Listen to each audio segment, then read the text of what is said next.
के विधानसभा चुनाव में जो हमारी पार्टी लोक जनशक्ति पार्टी रामविलास को एनडीए गठबंधन में एक सीट लड़ने की जिम्मेदारी मिली थी, एक प्रभारी के तौर पे इस कठिन परिस्थिति में भी हम लोग उस सीट को एक बड़े अच्छे मार्जिन से जीत करके आए हैं।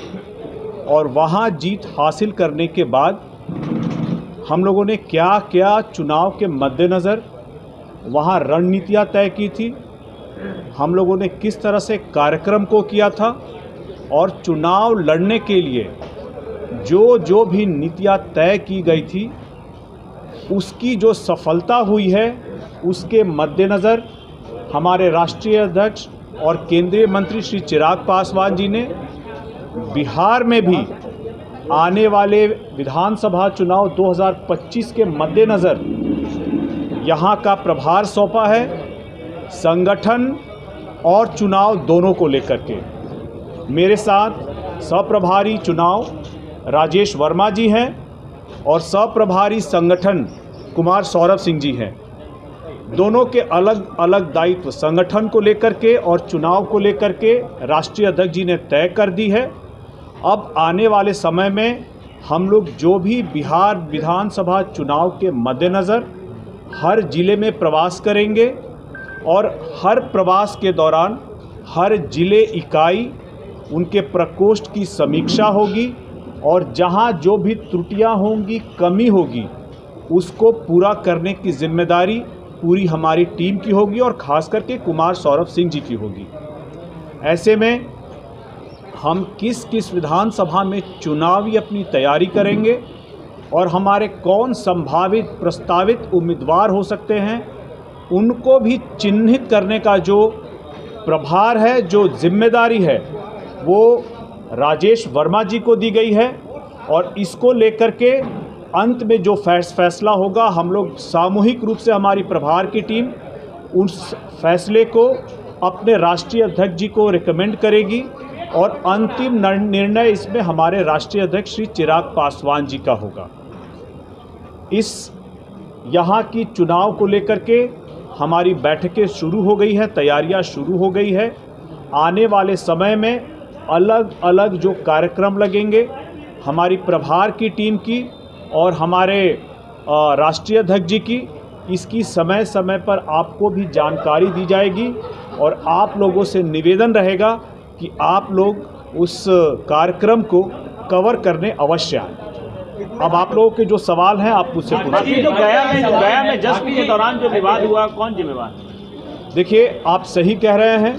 अभी गया में जो घटना हुई है, जंगल राज के जो नए सामंतवाद लोग हैं, उन्होंने एक दलित परिवार को एक महज गाना बजाने के चक्कर में उन्होंने न सिर्फ उनकी पिटाई की बल्कि घर में घुस करके अच्छी तरह से हाथापाई की है।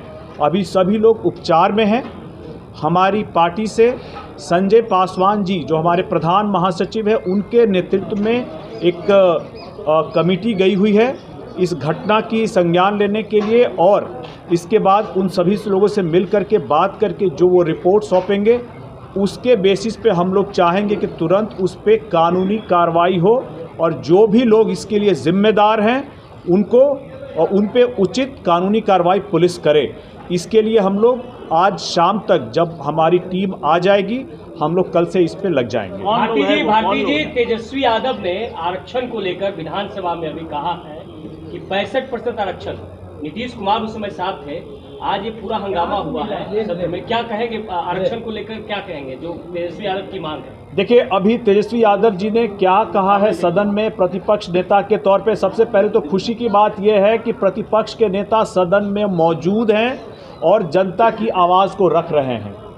ऐसे में उनका जो भी बयान आया है आरक्षण को लेकर के, इसके बारे में अभी खबर नहीं आई है। उसकी मैं पूरी जानकारी लेने के बाद मैं अपनी प्रतिक्रिया आपको दे पाऊंगा। आपका सवाल बिल्कुल सही है और सटीक है। चुनाव प्रभारी उन्हीं को बनना चाहिए जो पूर्व में अपने कार्यकलाप से, अपने परफॉर्मेंस से, अपनी रणनीति से, पार्टी के अध्यक्ष द्वारा तय की गई नीतियों के हिसाब से काम करके रिजल्ट देने का काम किया हो। हमारी पार्टी में जब मुझे झारखंड का प्रभारी बनाया गया था, उसके बाद से जो रणनीतियाँ, पार्टी की नीतियाँ, कैसे कार्यक्रम लगेंगे और इन सब विषयों पे हम लोगों ने झारखंड में जो डिफ़िकल्ट, टफ, कठिन चुनाव था, उसमें भी अगर हम लोगों ने अच्छे मार्जिन से जीत हासिल की, यानी कि इस चीज़ की काबिलियत और योग्यता हम में थी। और इसीलिए चिराग पासवान जी ने बिहार चुनाव 2025 के लिए भी हमारी ही टीम को इसका प्रभार दिया है। परिवार का होना एक आपके लिए एक एडवांटेज हो सकता है, दरवाज़ा खुल सकता है, दरवाज़ा खुल सकता है, लेकिन आपको अपनी योग्यता अपने रिजल्ट से साबित करनी पड़ती है, जो हम लोगों ने झारखंड में साबित किया है। आप अब जेपीसी पे मैं आपको बता दूं, जेपीसी पे भी उन्होंने मुझे इसलिए भेजा क्योंकि हमारे जितने भी हमारे हम लोग मुश्किल से 4 सांसद हैं जो हर कमेटी में जा सकते हैं। हमारे बाकी 3 सांसदों को अलग अलग कमेटी में पहले से ही प्रभार मिल गया था, इसीलिए उन्होंने मुझे भेजा। और इसका फ़ायदा भी ये हुआ कि हम लोग वक्फ का जो बिल है, इसके बृहद जो विस्तृत चर्चा हुई है, उसको हम लोगों ने अच्छी तरह से पढ़ा है, समझा है, जाना है। चूँकि मैं कमेटी में हूँ, मैं इसके डेलिब्रेशंस के बारे में आपको मैं विस्तार में नहीं बता सकता हूं, क्योंकि कॉन्फिडेंशियल होती है, गोपनीय होती है। जब रिपोर्ट आएगी और पार्टी का पक्ष इस बाबत अगर जो कमेटी में रखना होगा और लोकसभा में रखना होगा, जब मैं रखूंगा तो आपको भी इसकी जानकारी हो जाएगी। अरुण जी आरएलजेपी की ओर से आरएलजेपी की ओर से लगातार आधिकारिक बयान आ रहा है कि माननीय सांसद चिराग पासवान राजनीति के क्षेत्र के आइटम बॉय हैं, उनका कोई लेना देना नहीं है इनसे। हाँ, तो क्या करूं बताइए। लगातार इस तरह का बयान आ रहा है, हास्यास्पद बयान है।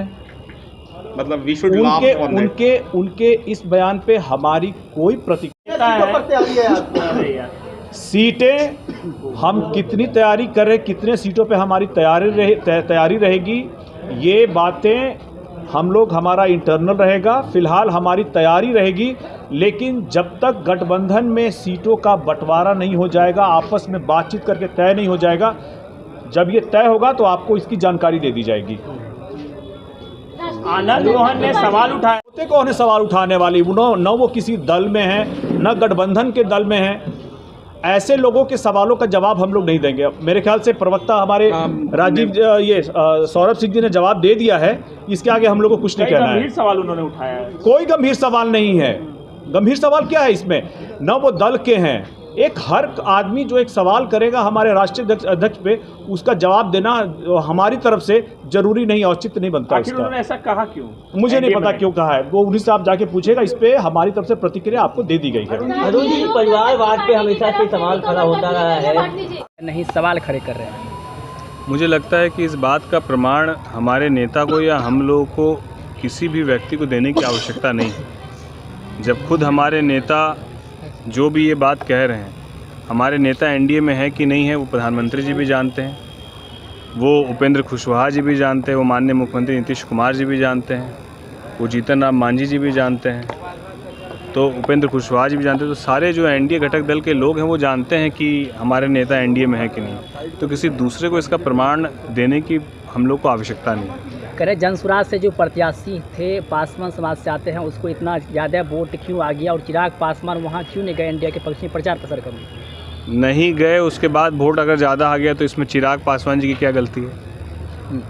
वो कह रहे हैं कि उसको वोट ज़्यादा आ गया, तो ये आरोप लगा रहे हैं, और दूसरी तरफ ये बात भी कह रहे हैं कि वो नहीं गए। तो मुझे लगता है कि बेसलेस बातें हैं। तो किसी तरीके से अगर लाइमलाइट चाहिए या कुछ भी बयान देना है कि किसी केंद्र मंत्री को और अपने आप को जो है मीडिया के बीच में चमकाना, तो ये वही वाली बात है। ये सब बेसलेस बात है। क्या लगता है आखिर इसके पीछे किसका हाथ हो सकता है? क्योंकि वो जदयू में है, मुख्यमंत्री नीतीश कुमार ने खुद उनको ज्वाइन कराया है, तो क्या लग रहा है कि कोई बड़ी रणनीति हो रही है आप लोगों के?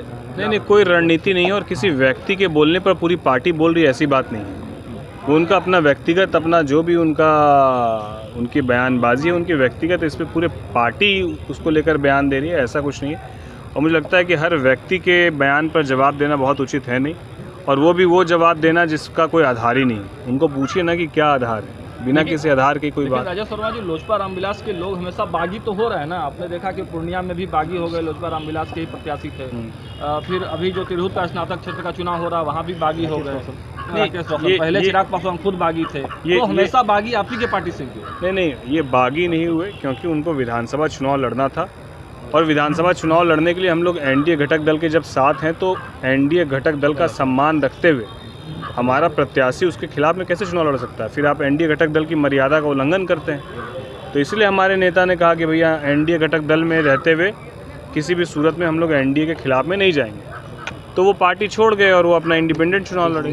तो इसमें स्वतंत्र कोई भी चुनाव लड़ सकता है, लेकिन एनडीए घटक दल में जब आप हैं तब तक आपको एनडीए घटक दल की मर्यादा का पालन करना होगा। चाचा लड़ेंगे 243 सीट पे, तो इससे चिराग पासवान की पार्टी पे असर दिखेगा? नहीं, मुझे लगता है कि जल्दी से उनको जो है इस बात की घोषणा करते हुए प्रत्याशियों को घोषित करना चाहिए और चुनाव मैदान में उतरना चाहिए।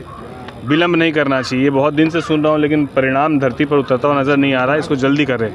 आप ही के संसदीय क्षेत्र से ऐलान करेंगे? कहीं से ऐलान करें, पूरा 243 सीट है, स्वतंत्र हैं, कहीं से भी चुनाव लड़ें। मेरे संसदीय क्षेत्र से लड़ें या कहीं से भी लड़ें, उनका स्वागत है।